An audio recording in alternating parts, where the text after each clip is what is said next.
What new information has emerged about the Iran war strike that President Trump says is never his fault? Recent revelations reveal surprising details that could reshape how you understand this controversial event. In January 2020, the U.S. launched a drone strike killing Iranian General Qasem Soleimani near Baghdad airport. This action sharply escalated tensions between America and Iran. President Trump quickly took credit, but also insisted he was never at fault for any fallout. The strike was authorized as a defensive measure to prevent imminent attacks, according to administration sources. However, many questioned the intelligence behind the decision. New leaks and declassified documents have revealed conflicting intelligence about the immediacy of threats from Soleimani. Some reports suggest the evidence for an imminent attack was weaker than initially presented. This has fueled debates over whether the strike was preemptive or politically motivated.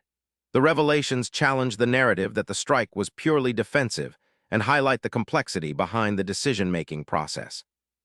Despite new evidence, President Trump continues to claim the strike was justified and denies responsibility for any escalation or fallout. He often deflects blame onto previous administrations, media, or political opponents. This strategy has influenced public discourse and shaped how the event is remembered. The pattern shows how political leaders manage accountability during international conflicts. The strike led to widespread protests across the Middle East and fears of a larger war. Iran vowed retaliation, launching missile attacks on U.S. bases in Iraq, but stopped short of a full-scale conflict. This restraint surprised many analysts and demonstrated the delicate balance of power. The new information about the strike's justification adds layers to understanding these global reactions. The new information about the Iran war strike reveals a complex web of intelligence, politics, and global consequences. President Trump's stance on blame continues to spark debate.